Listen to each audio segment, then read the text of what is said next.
Silicon valley, इस घाटी में उपजे विचारों ने दुनिया को बदल दिया। अल्जाइमर बीमारी पर काम करते हुए एक रिसर्चर के दिमाग में बूढ़ा होने की बात आई।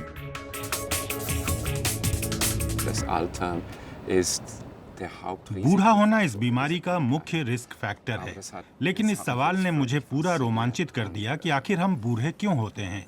किसी ऑर्गेनिज्म के जीवन को कौन सी बात प्रभावित करती है, इसे किस तरह समझा जा सकता है, ऑर्गेनिज्म में इसे कैसे बदला जा सकता है। वाइस कोरे अब अपनी टीम के साथ मिलकर ऐसे मटेरियल की खोज में लगे हैं जो शरीर के अंगों को बूढ़ा होने से रोक सकता है या उसे पलट सकता है। च्यवन मुनि की तरह जवान रहने की औषधि, इस फ्रिज में उम्मीद की किरण है।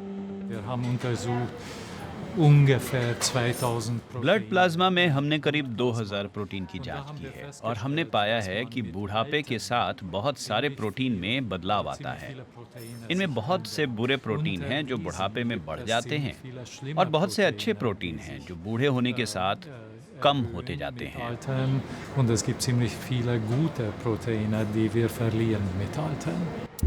ब्लड प्लाज्मा प्रोटीन बूढ़ा होने में क्या भूमिका निभाते हैं, इसकी जांच रिसर्चर चूहों पर कर रहे हैं।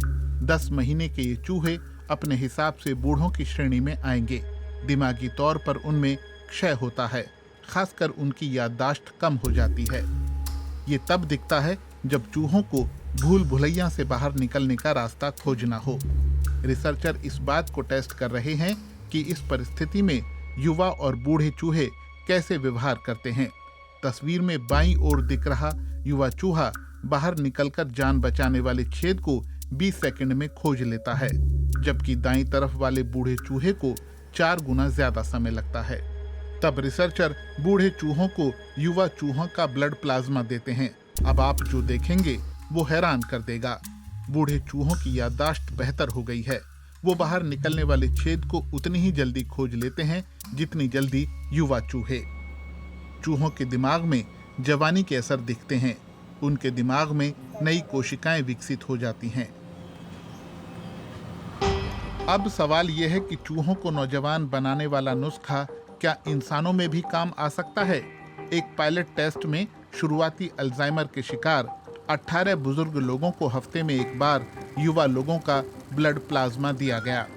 फिर रिसर्चरों ने इसके नतीजों को परखा। मरीजों के लिए सबसे महत्वपूर्ण है कमीज में बटन लगाने या ब्रश करने जैसी रोजमर्रे की गतिविधियां। हमने उनकी जांच की और सचमुच पाया कि उसमें महत्वपूर्ण असर दिखा। युवा खून पाने वाले मरीजों में कुछ बदलाव देखने को मिले। हम दिखा पाए हैं कि बुढ़ापे में होने वाले बदलाव को युवा खून की मदद से दूसरी दिशा में बदला जा सकता है। सचमुच बूढ़ा होने को कुछ हद तक पलटा जा सकता है।